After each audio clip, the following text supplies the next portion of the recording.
Саламатсыздарбы урматтуу менин каналымдын көрүүчүлөрү. Мен бүгүн силер менен дагы ушул бир бел оорулары жөнүндө, омуртка грыжасы жөнүндө сүйлөшмөкчүмүн. Жана мен өзүмдүн бүгүн бир айта турган нерсем ушул сама массаж, өзүн өзү укалоо, массаж кылуунун түрлөрү жөнүндө жана ушул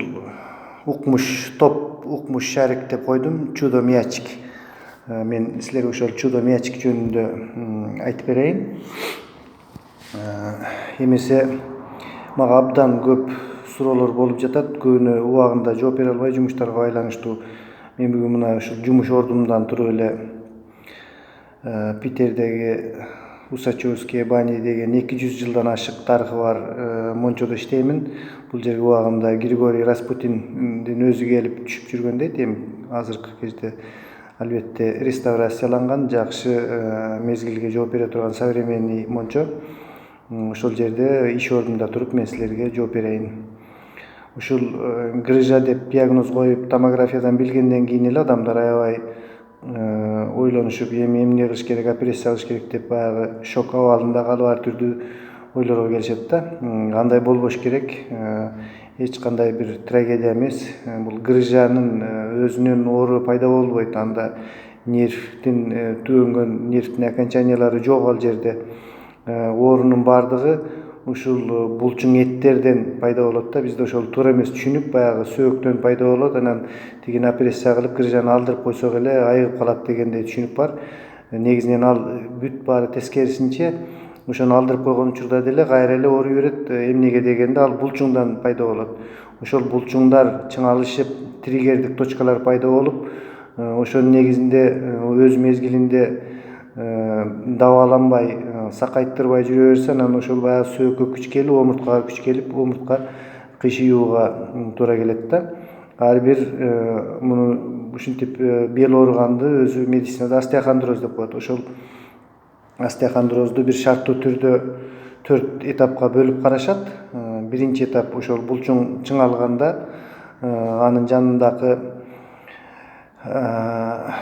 баягы омуртка сөөк чемирчектерге ошол жерде камсыздандырып турууга мүмкүнчүлүк болбой, ошол чыңалуудан ары баягы запастык заттар өтпөй, баягы омуртка мындай куруй баштайт да. Биринчи этабы ошол остеохондроздун биринчи этабы. Экинчи этабында болсо ал омуртканын баягы дагы деле айыктырбай жүрө берсе, экинчи этапка өтүп кетет дагы. Булчуңдарды массаж кылбай, карабай, сакайтпай жүрө берсе. Экинчи этапта баягы чыңалуу эле эмес, ошол баягы эки омуртканын ортосундагы диск, баягы чемирчек жукарып, бирине бири жакындап, дагы баягы экинчи эмесине өтүп кетет. Ал эми үчүнчү этапка келгенде протрузия деп коет. Ошол бойдон дагы каратпай эле жүрө берсек,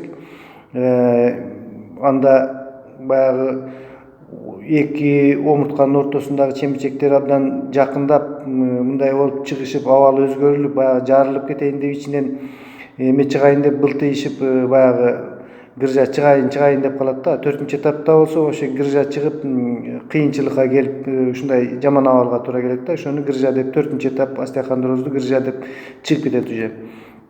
Эми эмне кылыш керек? Ал чыкканда дагы ал жеринен оорубайт. Ал ден соолугуңузга өтө чоң зыянын келтирип, негизги булчуң эттерди массаж кылып карасак эле ошол этаптарга жеткизбей башынан сактап калуу болот да. Демек, биринчи биз ошол булчуңдун чыңалуусун токтотушубуз керек.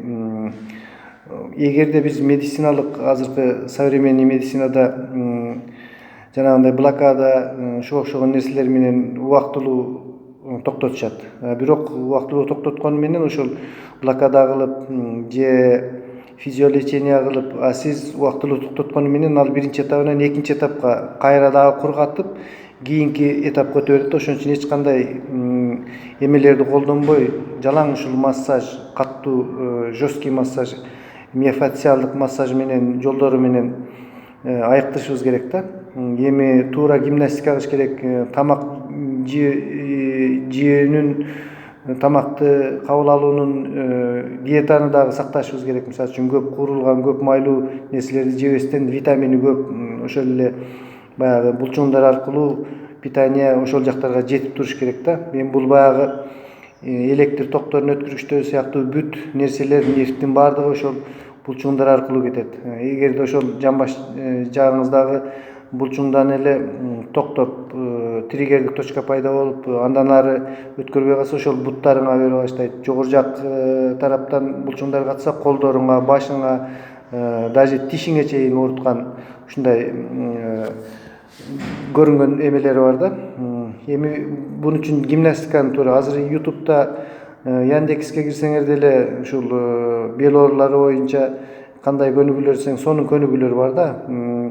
Ошонун бир 90-95% абдан туура көнүгүүлөр, ал турмуштан ар ким башынан өткөнүн эме кылышып жазышкан да.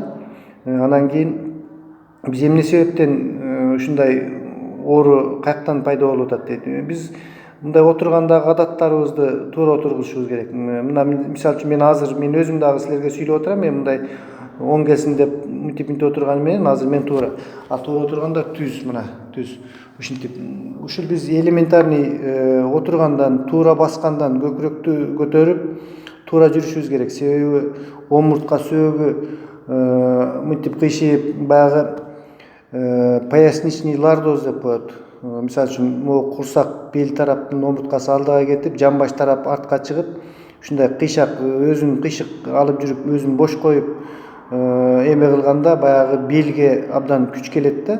Ошол эле омуртка сөөктөрүнө күч келип, кыйшайып, ошондон булчуң чарчап, ошон үчүн биз түз өзүбүздүн ушул басып жүрүү адаттарыбызды оңдошубуз керек. Түз жүрсөң, сенин ошол булчуңдарыңа дагы күч келбейт, триггердик точкалар пайда болбойт. Түз жүрүү, бут кийимдин түз жакшысын алуу, бийик такаалууларга кийүүгө болбойт.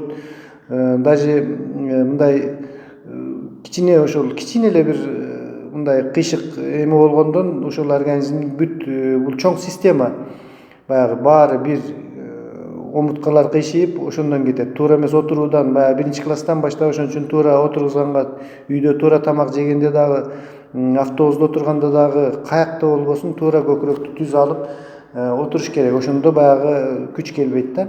Ошол биз дабалоону буттун тапанынан башташыбыз керек да. Могу тамандан мен кечээ атайын алдым 240 рубльге, ошол сиздерге көрсөтүп анан өзүм дагы ушул самолечение, самомассажга моундай зоомагазиндерде, бул аябай катуу оор эме.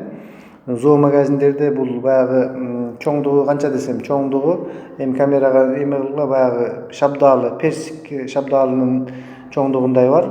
Ушундай топтор бар да, шариктер. Ушуну таман астына коюп туруп отурганда столго отуруп алып биринчи, анан ошон таманды массаж кылып, андан кийин туруп массаж кылып, андан эң жакшысы баягы ким бел ооруп, грыжадан ооруп атам деп атасыңарбы, ошол килемченин үстүнө коюп туруп эле бутуңду бүгүп чалканган жатып, ошол жерлерде эме кылсаң кадимкидей көзүң ачылып, ушундан күндө 15-20 мүнөт ушул бүт бел омурткаңдын жогору ылдый кылып, ар кандай массаждык кыймылдарды жасап эме кылып турсаңар, анан гимнастика, анан питание кылып турсаңар эле эч кандай оору болбойт. Көзүң ачылып, өзүңдү аябай абдан жакшы сезип, жакшы жүрөсүңөр.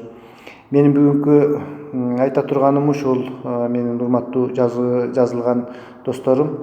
Жазылбагандар болсо каналымдын алдына подписаться дегенди басып, коңгуроочону басып койгула. Көп адамдарга ушул мен айткан эмемдин пайдасы тийсин. Мындай химиялык жол менен операция кылдырам деп грыжа ушундай диагноздорду койгондо коркпогула. Бул грыжа мыржа дегендердин баардыгын эле кийин ушу томография чыккандан кийин пайда болду, ошондон кийин операция кылып алабыз деп эч качан операция кылдырбоого аракет кылгыла. Ушул бел оорулардын 95% жөн гана айыгып кете турган оорулар. Мындан коркуунун кереги жок. Грыжанын өзү ооруну пайда кылбайт. Ушул оорулардын баардыгы булчуң эттерде болот. Ошол жерлерде триггердик точкалар пайда болуп, ушул миофасциалдык оору синдрому деп коет муну. Ушул кызыга турган болсоңор, интернетте абдан көп, YouTube'да миофасциальные болевые синдромы дегенге киргиле, триггерные точки деген эмелерди издегиле, абдан маалыматты көп табасыңар. Кайгыга батып эле анан кийин доктурдан доктурга жүгүрүп анан операция кылдырам деп өзүңөрдү өзүңөр эме кыла бергиле, кылбагыла. Ушинтип ойлонбогула. Кыскасы мен айтайын дегеним ушул. Каналыма жазылып таратып коюңуздар, урматтуу менин досторум.